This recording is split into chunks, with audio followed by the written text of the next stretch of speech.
الحمد لله وكفى وسلام على عباده الذين اصطفى أما بعد فأعوذ بالله من الشيطان الرجيم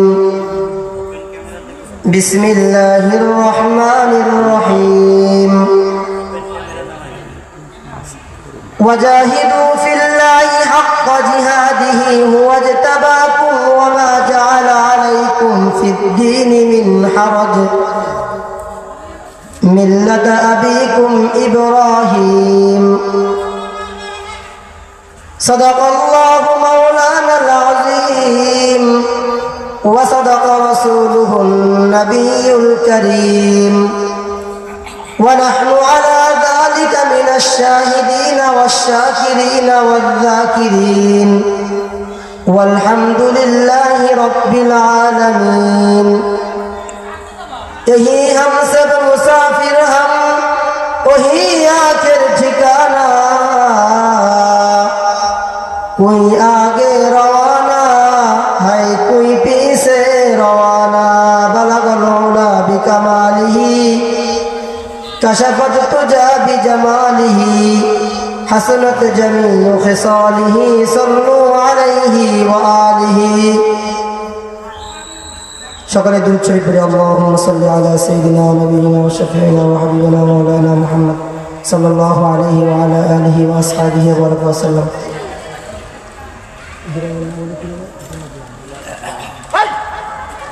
আলহামদুলিল্লাহ, ঐতিহ্যবাহী দুলাগ্রাম বাইতুন নূর জামে মসজিদের উদ্যোগে বিরাট এক ওয়াজ মাহফিল ও হালকা জিকির। আজকের মাহফিলের প্রধান মেহমান হিসেবে আসন গ্রহণ করবেন হযরত মাওলানা আব্দুল্লাহ আফনান সাহেব পীরজাদা রহমতপুর দরবার শরীফ।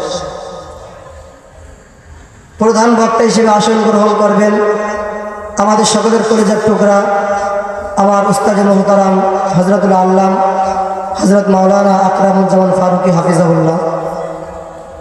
আজকের মাহফিলে সভাপতিত্ব করবেন হযরত মাওলানা মনিরুজ্জামান সাহেব, ইমাম ও খতিব, দুলাগ্রাম বাইতুন নূর জামে মসজিদ, আমার অত্যন্ত কাছের বন্ধু মানুষ এবং আমার হৃদয়ের স্পন্দন। তো আল্লাহ তাআলা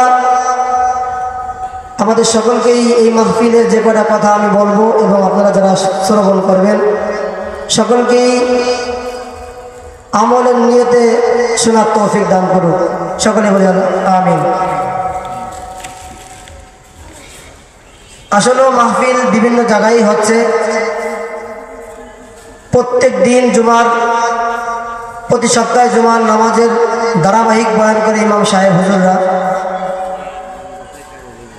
আর বিভিন্ন জায়গায় প্রত্যেক দিন মাহফিল হইতেছে, কিন্তু আমাদের মাহফিলের ধারায় কোনো উপকৃত আমরা হতে পারতেছি না। এর কারণটা কি, এর বিষয়টা কি?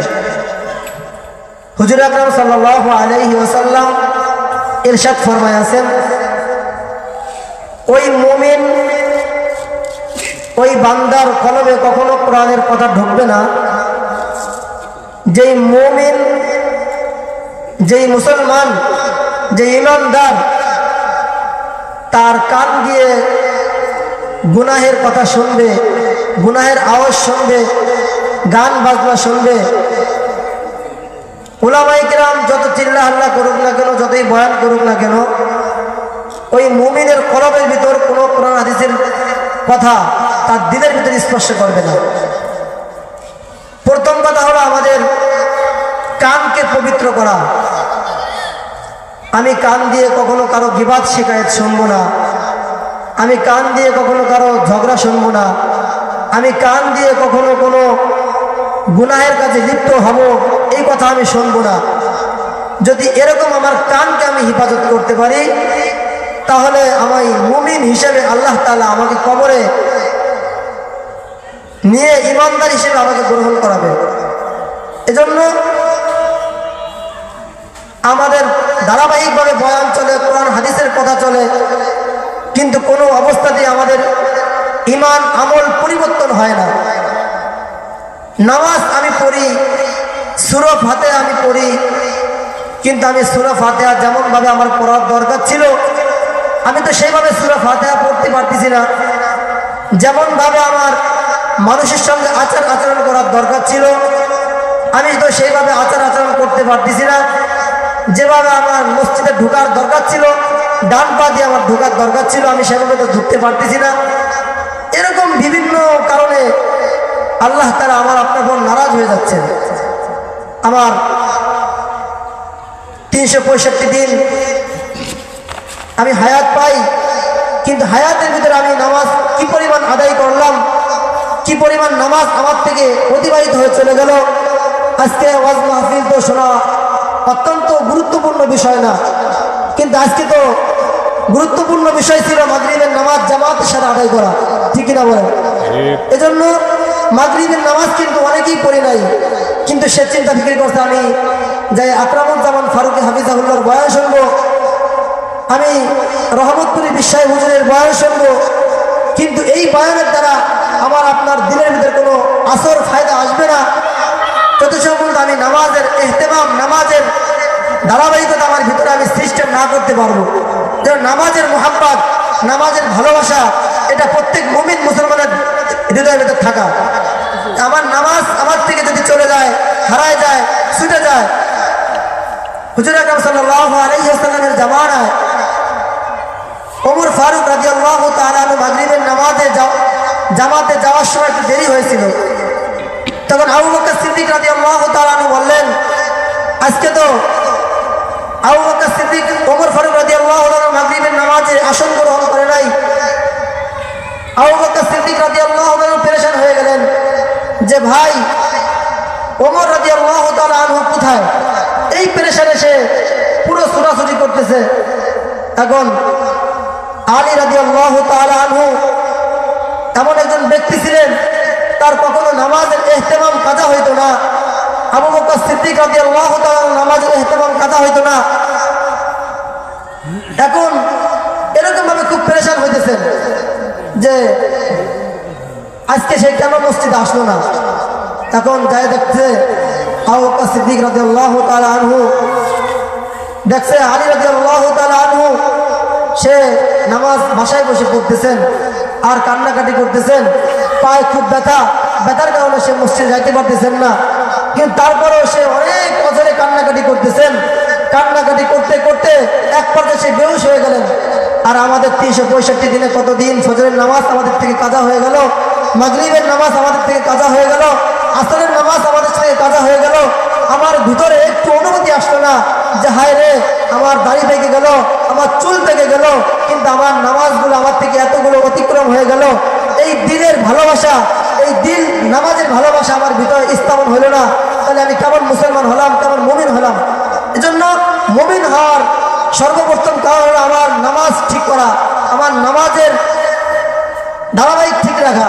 জন্য অনেক উলামায়ে কেরাম এখানে বয়ান করবেন। বিশেষ করে আসলে আমি অনেক আমার বন্ধুকে বসায় রেখে বয়ান করতেছিলাম, আর আমি সামনের দিকে কথা আগাবো না। এই মাহফিল অনেক সুন্দর হোক, ভালো হোক, অনেক উলামায়ে কেরামের ধারায় আজকে আমরা তাদের মুখ থেকে ভালো কিছু শুনতে পারি। যে সমস্ত যুবক ভাইরা এই মাহফিলকে আঞ্জাম করেছেন, যারা অনেক অক্লান্ত পরিশ্রম করে যারা এই জান্নাতি প্যান্ডেল সাজাইছেন, সকলের প্রতি আমার ভালোবাসা ও অভিনন্দন থাকবে। আর যে সমস্ত ওয়াইজিং যারা আসবে, আমরা তাদের কথাগুলো আমরা সুন্দর করে মন দিয়ে শুনবো। আর মাহফিলের প্রধান শর্ত হলো এত কিছু করলাম, যদি লোক উপস্থিত না করতে পারি তাহলে তো আসলে যে সমস্ত বড় বড় উলামায়ে কেরাম আসবেন তারা নিজেও লজ্জিত হবেন, এলাকাবাসীও লজ্জিত হবে। জন্য ভাই মেরে দোস্ত আর বুজুর্গ সকলের প্রতি আমার বিনয় অনুরোধ, যারা রাস্তাঘাটে ঘোরাফেরা করছেন এই জান্নাতি বাগান কিন্তু আগামীকাল আর থাকবে না। হুজুর আকরাম সাল্লাল্লাহু আলাইহি ওয়াসাল্লাম বলেন, সাহাবা আজমাইনকে বললেন তোমরা সকলেই জান্নাতের বাগানে বসে যাও। সাহাবা আজমাইন জিজ্ঞাসা করলেন, ইয়া রাসূলুল্লাহ সাল্লাল্লাহু আলাইহি ওয়াসাল্লাম, আপনার মুখ থেকে শুধু শুনি জান্নাতের বাগান, জান্নাতের বাগান, জান্নাতের বাগান কোনটাকে বলা হয়? হুজুর আকরাম সাল্লাল্লাহু আলাইহি ওয়াসাল্লাম বললেন, যেখানে কোরআন হাদিসের কথা হয়, যেখানে নবী রাসূলের কথা হয়, যেখানে হাদিসের কথা হয়, নবীদের কথা হয়, সাহাবাদের কথা হয়, আজমাইনদের কথা হয়, তাবেঈনদের কথা হয়, তাবেঈনদের কথা হয়, সেখানেই তোমরা জান্নাতের বাগান হিসেবে ঘোষণা করা হইল। নিঃসন্দেহে আজকে এটা জান্নাতের বাগান। আপনারা এই বাগানে বসবেন আর উলামায়ে কেরাম সুন্দর সুন্দর কথা বলবেন, আপনারা সকলে শ্রবণ করবেন, আপনারা এখান থেকে কিছু শিখবেন। এই একটা কথার কারণে আল্লাহ তাআলা আপনাকে জান্নাতের উচ্চ মাকাম দান করতে পারে। এজন্য কেউ বেহুদা না ঘুরে আপনারা সকলেই প্যান্ডেলে বসে যান। আমার সংক্ষিপ্ত আলোচনা শেষ করছি। ওয়া আখিরু দাওয়ানা আলহামদুলিল্লাহি রাব্বিল আলামিন। আসসালামু আলাইকুম ওয়া রাহমাতুল্লাহি তাআলা ওয়া বারাকাতুহু।